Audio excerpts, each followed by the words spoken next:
Good morning. We are going to Argentina, where they just finished harvest. So it's opposite us here, which I always have to put a pin in. Hello, Gabriella. Good morning, everybody. Regal, Beth, good morning. While I'm here, I will say tomorrow at 2, I'm going to be doing a demo with Laura Powley about cooking vegetables, spring veg, with us. And here comes Juanfa Suarez. Hey, John Seller. Tom Plasny, hello. Good morning, everybody. Hello, sir. Hello, Nice to see you again. nice to see you. So when we This spoke, time, what? this time I'll be close to the Wi-Fi, so we don't have the same problems last time we Okay, had. well, it was still fun talking to you last time, and you still got a great view. So Yeah, everything is good. perfect. Wampa, introduce yourself. Tell everybody who you are. Okay, my name is Juanfa Suarez. I'm a producer from Paraje Altamira in the Uco Valley. Um, I'm a fourth generation in this place, and actually this year our family is going to be for 100 years in Altamira. So it's a very special vintage for us. It's like a century vintage. The one you just completed, or the one coming up? The one we completed, it's already fermented. The wines are already in aging process, and it's a good year to for the 100 years because it's a very beautiful vintage. Okay. It was a very cold vintage, Uh-huh. much more rain than usual Mendoza. But for our style, it's good. We like it. We have very fresh wines, very pure wines. So we are very happy with this vintage. I am very happy with this vintage too. Beth and Eva got me samples, and I tasted this morning. I'm day drinking today. It's Great. delicious. It's so fresh. So Well, we're that's you're tasting oh, that's 2020s. that's right. That's right. You're right. It's last vintage.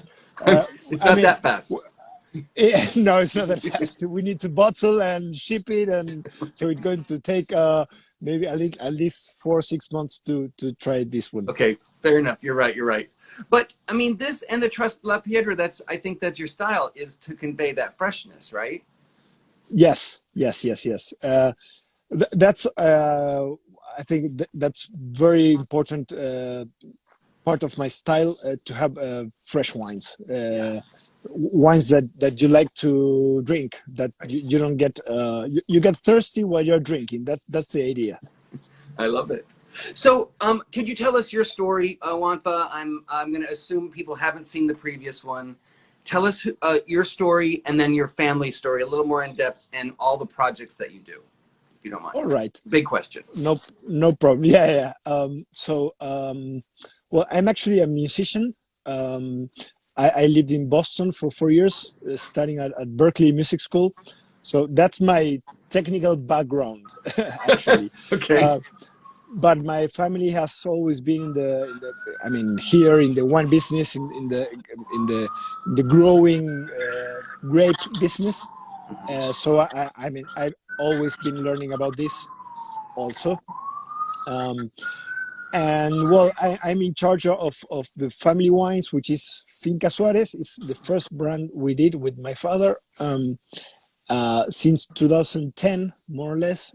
Every Okay. year, I go a step further in my knowledge and involvement. Today, I'm managing the vineyards and doing the wines. It's all my decisions. So it's a huge responsibility Yeah. and a lot of work too. Yeah. And I've been self-taught. I've been learning through making lots of mistakes and paying for them.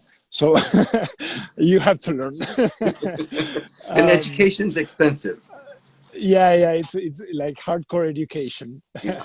So well, and I've been doing wines from not only from Paraje Altamira, but from our family state. So I mean, it's been around, yeah, almost 10 years I've been working, but working in a very small, I mean, only one estate. So I really know the place. I've been studying really, really hard the place, doing soil studies and well, and also like 10 vintages on my back. So Right. I'm very focused on this place, and that's the advantage. I'm not like doing wines from all around. Mm-hmm. I'm really, really focused here. So it's easier to learn faster if you Yeah. work in a small place and it's always Exactly. your grape, and the winery is very close to the state. So well, that's an advantage. Right. Do you mind, since you're talking about the place, do you mind showing us where you are? The view looks incredible right behind you. Yeah. Okay. I'm going to turn this. I Okay. love the So this is wildflowers. Paraje Altamira. Mm.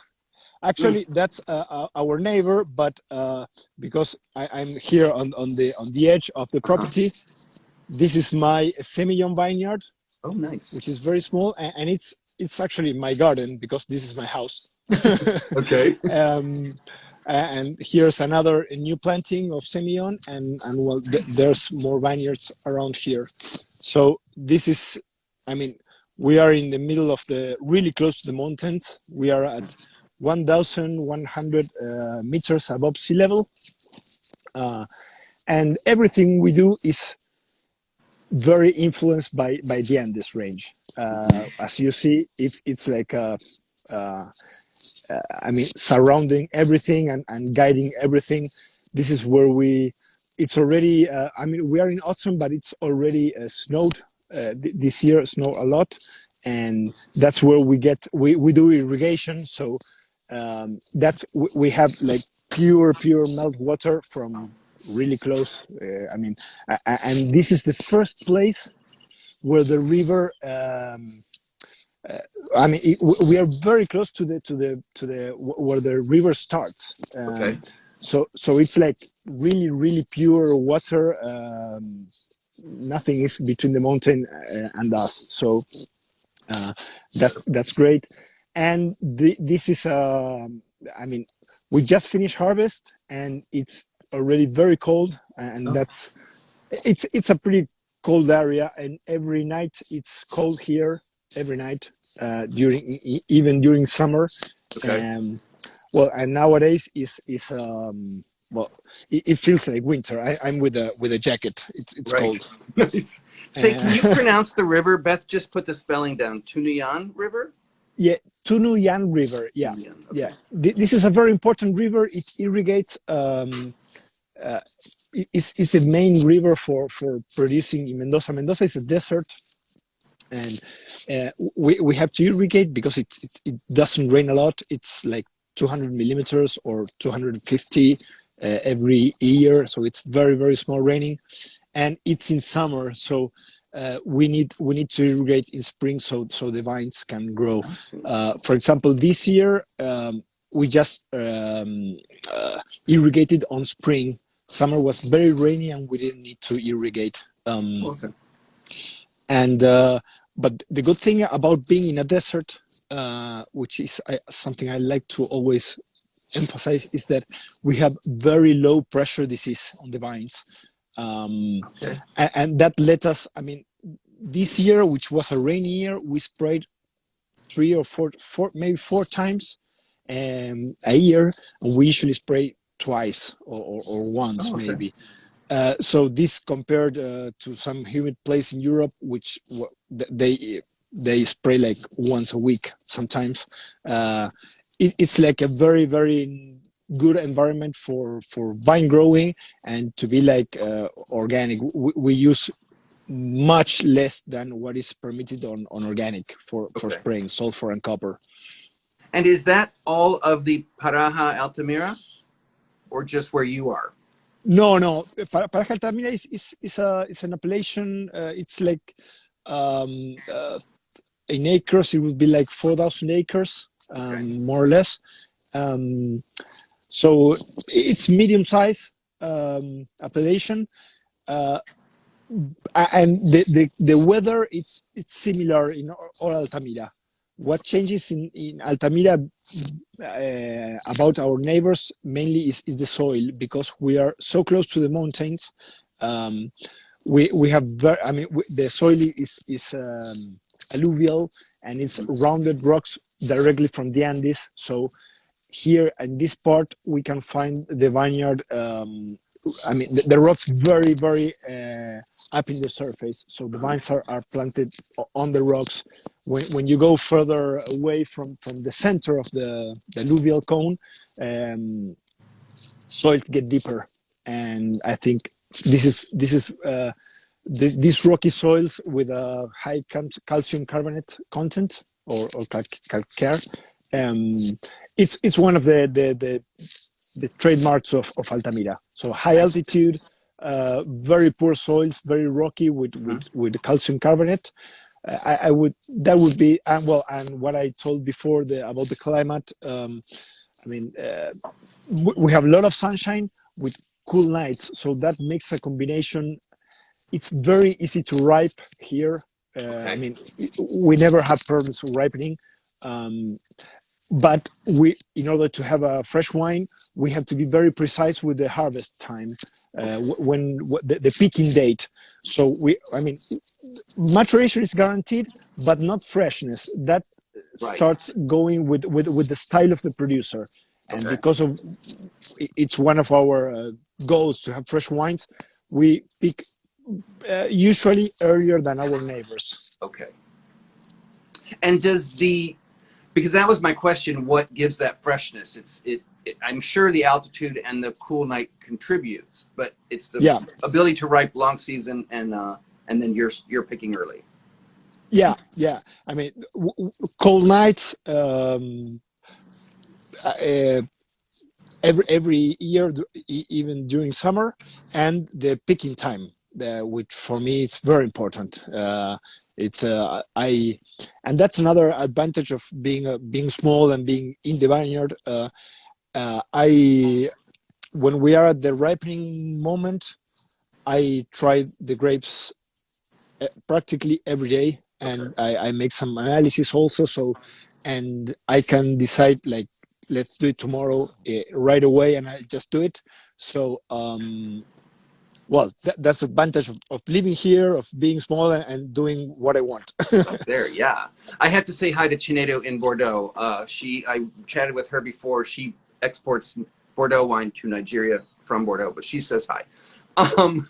So then I'm going to go more specific, but since you pick early, how does fermentation differ from maybe your neighbors? Do you use less oak or less maceration? No, then you can do different things. Once I pick early in order to have a low pH and high natural acidity. That for me, that's a must in my style. And then you can do whatever you want. We do a spontaneous fermentation with no added yeast, no nutrients. It's just because of this low pressure, we don't of disease. We spray almost, very little quantities. So fermentation is really strong. Yeasts are very strong. We don't have problems with fermentation. Every wine I did since I started, I never used selected or industrial yeasts. And I never had a wine not finishing fermentation. So that talks about the place also, and how we manage the vines also. But after this picking time, I usually don't do long macerations. It's just what I don't want to have. To ask more for what the grape can naturally give. I don't do long macerations, and vinification is pretty traditional, I would say. It would be in concrete vats or tanks, inox tanks, and then I press the grapes, and then I don't do bleeding. The press goes with the main juice, and and then I go to aging. Sometimes it's in concrete beds, sometimes it's in for the wines I bottled earlier, it's just sometimes inox tanks or wood barrels, French barrels, mainly used. Every year I buy some new barrels, but I don't like a big percentage of new oak in my wines. I try to keep it as low as possible, in fact. Gotcha. So I want to just recap. Your family is now on 100 years of growing grapes, and you've been making wines for 10 years. You personally. Yes. Okay. So can you, do you mind talking a little bit about Traslapiedra and then tell us Rocamadre, what they are? Yeah, perfect. So I'll try to describe the brands. So I have 3 brands. Juanfa Suarez it's a brand where I started, which is my family brand. Right. And then, I had a couple of friends coming to join me for wine tastings and for the summers, for the season, help me out. Mm-hmm. And they said to me, man, why don't we do our own brand? And that's how Traslapiedra was born. Me with some friends doing the wines, the wines. We have a little different style. We are really on the edge of picking time, so they're like really fresh and light wines in a way, not without flavor, but light, not heavy. 13 degrees alcohol on the Malbecs, which is not so common. 13.5, no more than that. So I think it's a very, very juicy and fresh style of Malbec. Delicious. And then Rocamadre is my new project. Would be like my solo project with my wife and my son, my small family project. Nice. And that has same concept, but the wines are like really have a big part of handcraft. There's some wines I do 100% here in the state in a small garage, and it's all handmade and I mean, just we crush the grapes by foot, so it's very artisanal, very very traditional way of making it without machines and I know, very artisanal, and that sometimes some wines are 100%, but every wine and some wines of Rocamadre I do at the winery, more like tanks with plums and things, but every wine has. I take something from this small cellar I have for blending. I mean, so I think with this artisanal way, the wines are even more unique and have more identity.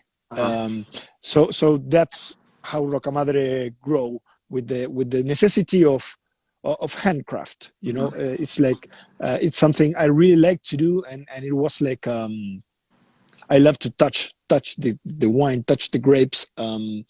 I even, I mean, in this cellar, I can't show it because I don't have a good connection. Hopefully next year we have, and I can show you this cellar. It's all handmade. Even I do the punch downs with the hand. I was about to buy like an inox thing to do the pump downs, but I say no. I'll do it by hand because this way I can, I can feel the temperature. I can feel how the skins are. So I put the hand into the vat, and I'm having information, useful information. Yeah. So it started like a game, and I found this has had another identity in the wines, more character. So that's how Rocamadre was born, trying to bottle this type of wines. Okay. So I have right here, I Corvand a little bit so I can give these back to Beth and Eva if they need. The Chardonnay is such a beautiful color, and can you tell me about the label too? The label's gorgeous, both of them. Yeah, labels are it's also a very handcraft. Also, I like to do like a very handcrafted label, so it represents how we do the wines. So that is also like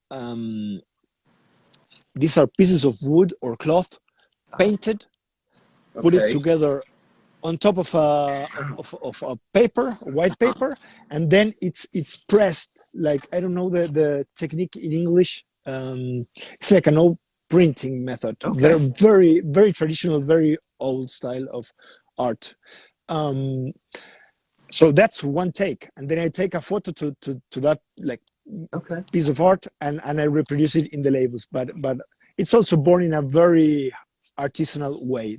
That's what I like about that. Also, the labels. Do you have the other one? Yes. Labels also, I think they talk about the place also Okay. in a very poetic way, Mm-hmm. right? It's like mountains, sun. Here it's very sunny.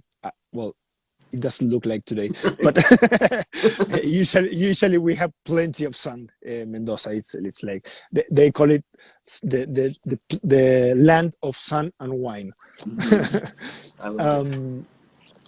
So that's about the labels. Artisanal, Okay. talking about the place, and this wine, the white, it's a Chardonnay mainly, and it's fermented with its skins. It's not completely an orange as a wine, because I take the skins, depends on the year, between 4 days and 10 days, more or less, no more than that. So it's a skin contact fermentation, but with the long, for a short period. Sorry. Okay. Well, it has Uh, a big richness to it, but it's still very bright and fresh and clean, which is it's lovely. yeah, yeah, and it's textured. I think Yeah. the one is very textured. I don't know if you agree, but Yeah. and that's part of I mean, you get texture with even there's some wines I do with whole bunch press, so Mm-hmm. without any, and they're still very textured. I think that's because of the terroir,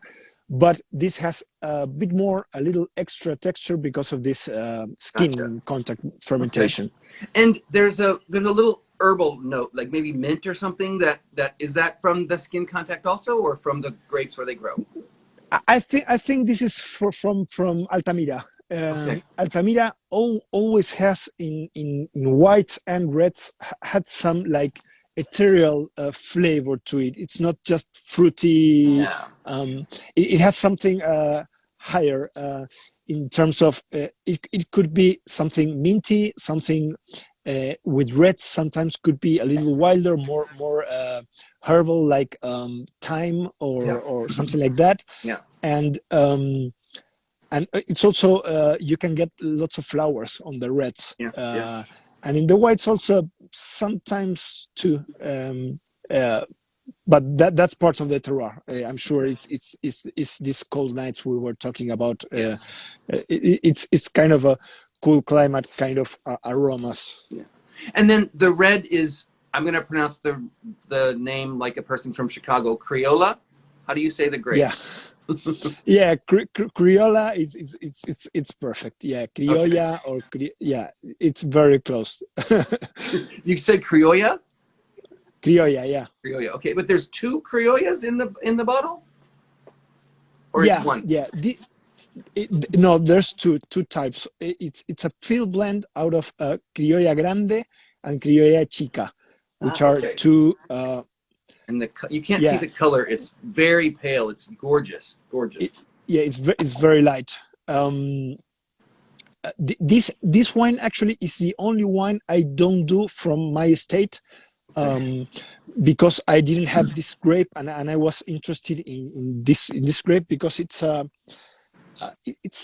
very, I would say it's very important in the Argentina DNA. Okay. Wine viticulture, I mean wine culture. This grape, this is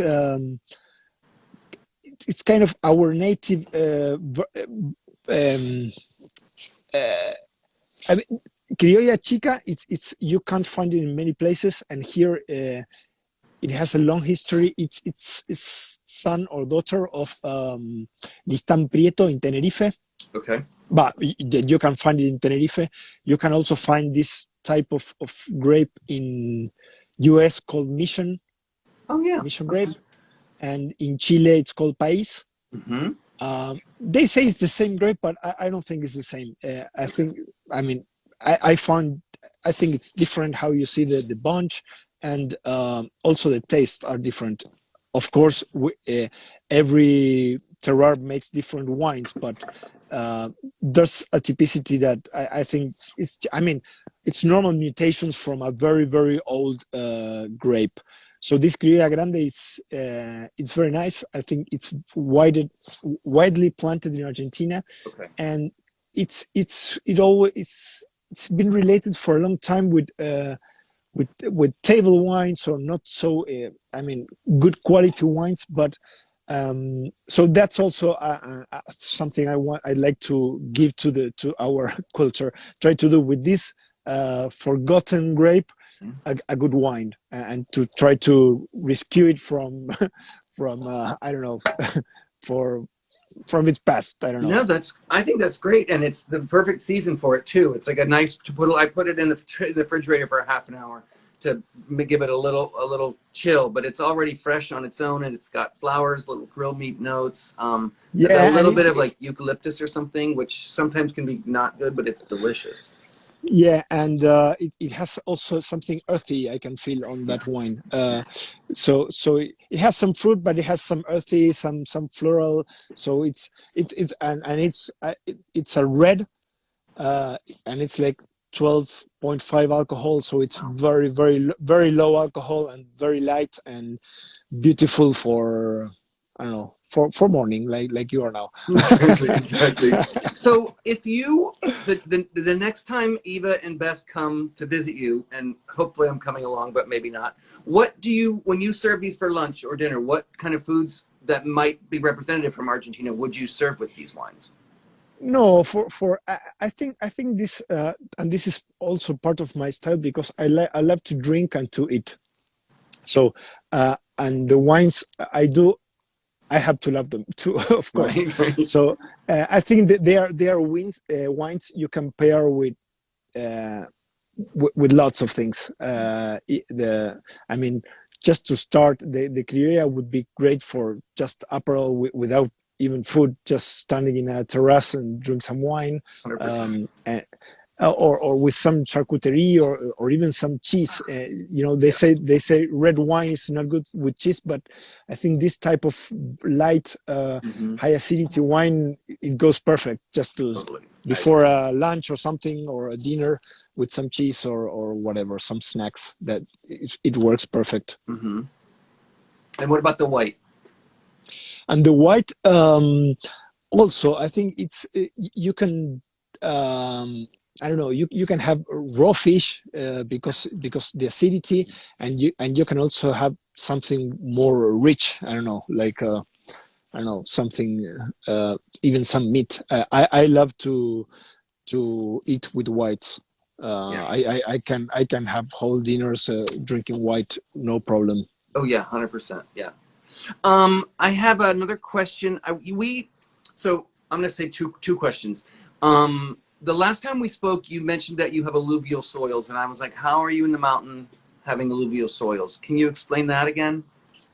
Yes, it's easy. The alluvial soils come from the mountain. I'm going to turn again. So basically, it's a rock material from the Andes, transported by the river, and that's why it's alluvial, because it's moved from one place to another one, and because of here we are at the top part of this alluvial. It's the alluvial. It's always like fans. Alluvial. They call it mainly. They create like a fan form of soil. So it's always like triangular. The alluvial fans. Cool. We Okay. are at the top of that cone. So it starts. Sorry, it starts like thin, and it starts to spread. Right. So and we are very, very close, just a couple kilometers away from the top of that triangle. So the material starts to come down, starts to spread wide, and it loses energy, the water. So you have bigger rocks up in the point of this triangle, and smaller rocks down the triangle and at the base. And also, when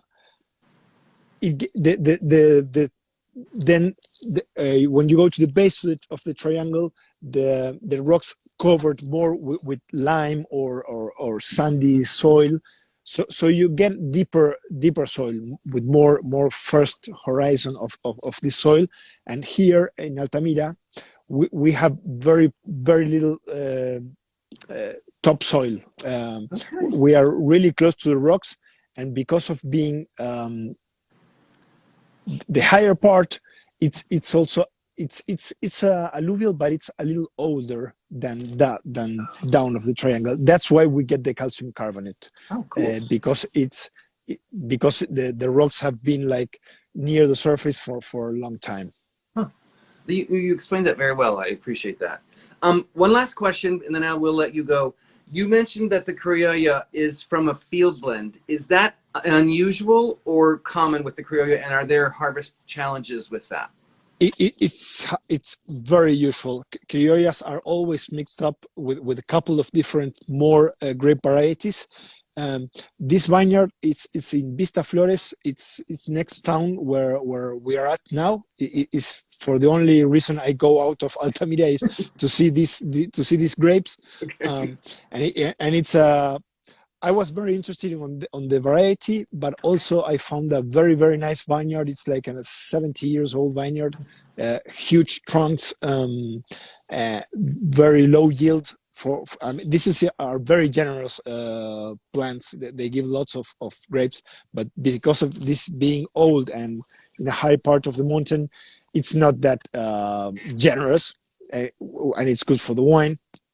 And they have only these two grapes, which is not so usual. So this is also good because these are the best grapes of the Criolla family, the Criolla Grande and the Criolla Chica. So it's a very nice vineyard with not too many grapes, and it's very common the field blend because they're always mixed up. And I hope you have a contract with them so you can make it for many years. It's delicious. Yes, I'm trying to pay them fast and much than the other ones, so they keep with me. Good job. So I'm going to let you go. We've been talking for half an hour. I don't want to take any more of your time, but do you want to say anything to people that I missed asking about, or anything that we should know? No, just that I'm very happy we start working with Regal, and that yesterday I saw on Instagram that we had the Criolla for the first time in a wine shop in New York. I think it's East Gallery, I think. I can't remember now, but so I'm very happy with this, and hopefully I can go to visit you when this COVID things goes down a little bit, and drink some wines. For sure. I look forward to that. Juanfa, it's always a pleasure. You're a dream to talk to and to educate, and you always have a beautiful backdrop. So thank you. Anytime. Right. East Side Sellers. East Side Sellers. There you go. Thanks, Ben. Yeah. Take care now. Bye-bye. Bye-bye.